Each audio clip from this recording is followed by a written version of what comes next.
Governor Blagojevich was arrested in December '08, accused of trying to sell Barack Obama's newly vacated Senate seat to the highest bidder. Only 13% of y'all out there think I'm doing a good job. So all of you. They also found him guilty of shaking down the CEOs of a children's hospital and a racetrack. That's not politics as usual. That's a crime. Verdict is in and it is guilty. Jury convicted him on 18 counts. Zagel later sentenced him to 14 years in prison, rejecting Blagojevich's assertions he hadn't caused any harm. President Trump will pardon former Illinois Governor Rod Blagojevich. Illinois has a tradition, not the kind you put on a postcard, the kind that gets discussed in political science courses as a case study in how power corrupts absolutely when nobody's watching closely enough.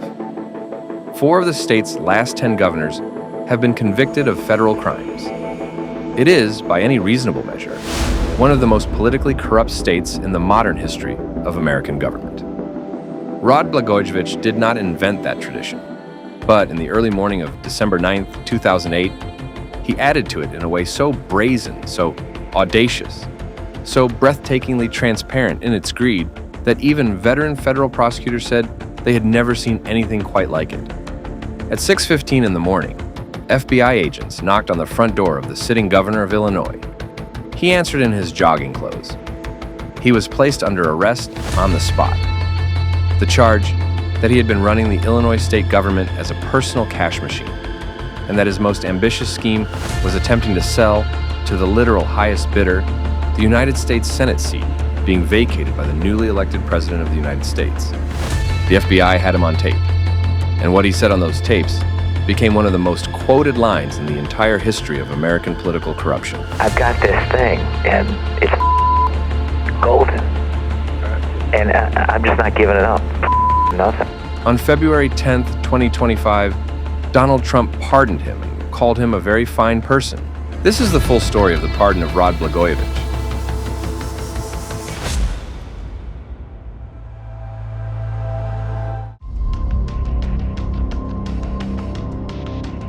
Rod Blagojevich was born in 1956 on the north side of Chicago, the son of Serbian immigrants who had come to America with almost nothing.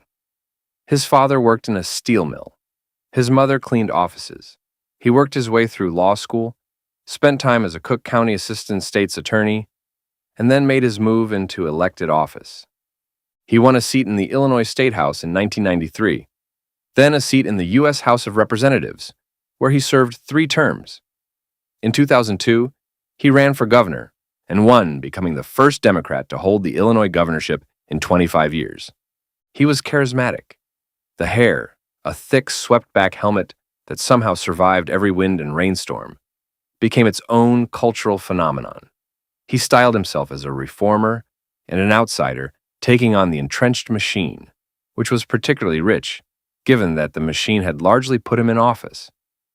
He won re-election in 2006. By then, federal investigators were already watching, but Illinois voters didn't know that yet. What they did know was that his approval ratings were falling. He rarely showed up to the State House, preferring to govern from Chicago. His own chief of staff would later describe the administration as chaotic, driven by the governor's personal financial anxieties. Those anxieties, it would turn out, were the engine of everything that followed. The federal investigation that brought down Rod Blagojevich had been running for years before his arrest. Last week, Mel accused Rod Blagojevich's top fundraiser of trading state jobs for campaign contributions. Over the next few years, the feds rolled out indictments on 16 individuals, including Blagojevich's right-hand men Tony Rezko and Chris Kelly.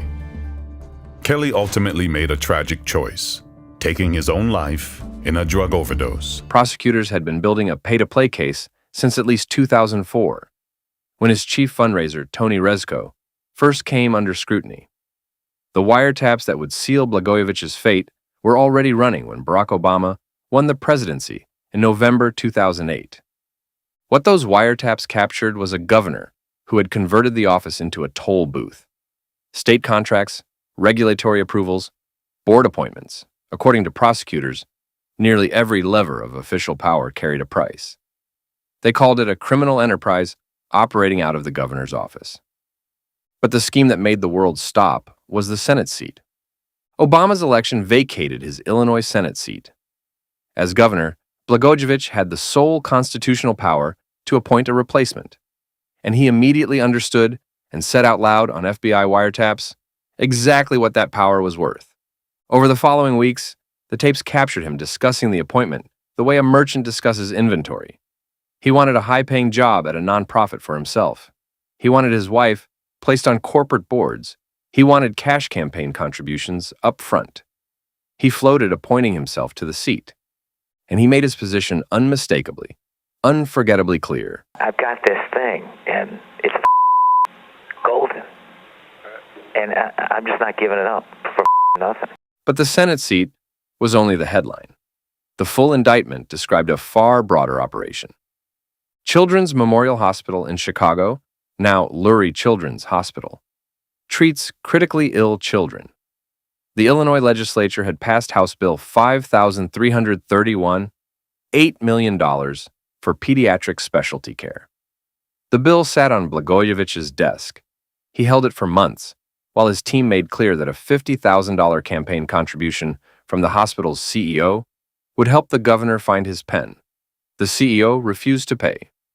The funding remained unsigned until Blagojevich was arrested. The Illinois House voted 114-1 to impeach him. The Illinois Senate voted unanimously to remove him and permanently barred him from holding any public office in the state. His first federal trial in 2010 ended in a hung jury on 23 of 24 counts.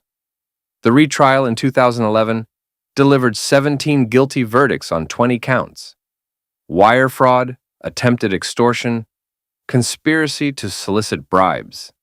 The judge sentenced him to 14 years in federal prison.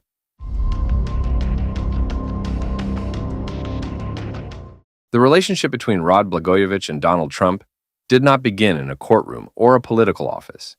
It began on a television set. In 2010, between his two federal trials, Blagojevich appeared as a Celebrity Apprentice contestant. He was there partly to rehabilitate his public image. He lasted 4 episodes before being fired after bungling a Harry Potter-themed advertising presentation. On his way out, Trump told him, "You have a hell of a lot of guts." After he reporting to federal prison in Colorado in 2012, his wife Patty became his most effective advocate. She became a regular on Fox News, developing a consistent framing. Her husband was the victim of the same corrupt prosecutorial forces targeting Donald Trump: Comey, Fitzgerald, Mueller. She used those names like a mantra directed at the one audience she knew was watching. It worked. By 2018, Trump was publicly signaling sympathy. He served 8 years in jail. There's a long time to go. Many people disagree with the sentence. In February 2020, he commuted Blagojevich's sentence, releasing him 6 years early after serving 8. Trump called the 14-year sentence ridiculous. He didn't have to do this. He's a Republican president. I was a Democratic governor, and my fellow Democrats don't treat him very good. On February 10th, 2025, 3 weeks into Trump's second term, the president went further. He signed a full and unconditional pardon, erasing all 18 felony convictions entirely. Next, we have a full and unconditional pardon for former Governor Rod Blagojevich of the state of Illinois. I've watched him. He was set up by a lot of bad people, some of the same people that I had to deal with. Just a very nice person. He had a fantastic wife. She fought like hell to get him out. Sort of a terrible injustice. They just were after him. The backlash came from everywhere.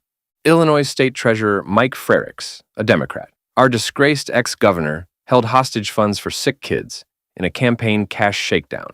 It's no surprise Trump doesn't think Blagojevich committed any crimes. John Curran, the Republican leader of the Illinois Senate: Illinois taxpayers have and continue to be burdened with the cost of public corruption, and this pardon sends the wrong message. Trump's framing that Blagojevich was persecuted by Comey, Fitzgerald, and Mueller was rejected by Illinois lawmakers from both parties. The jury that convicted Blagojevich twice was composed of Illinois citizens. The House voted 114-1. The Senate voted unanimously. That is not the anatomy of a political hit. That is the anatomy of overwhelming evidence. The pardon does not just erase convictions. It rewrites the moral record. It says, what he did was not corruption. It was politics. In a state where that line has already been blurred past recognition, many believe that message is the most dangerous thing about the pardon: collateral damage.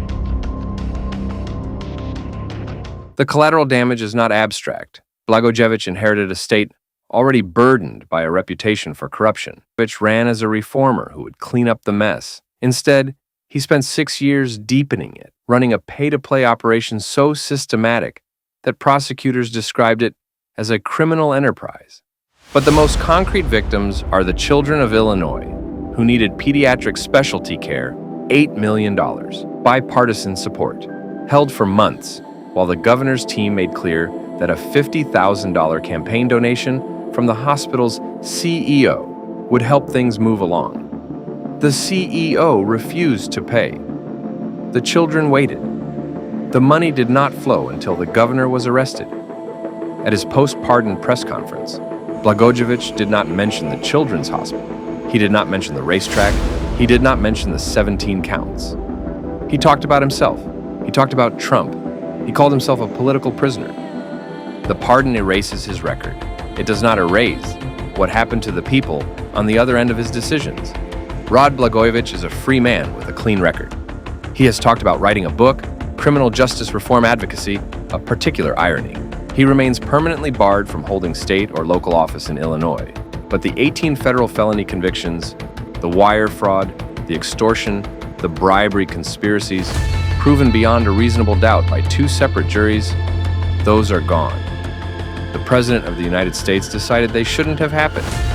Illinois has a tradition, and Rod Blagojevich is now a pardoned part of it. This is episode 3 of Pardon.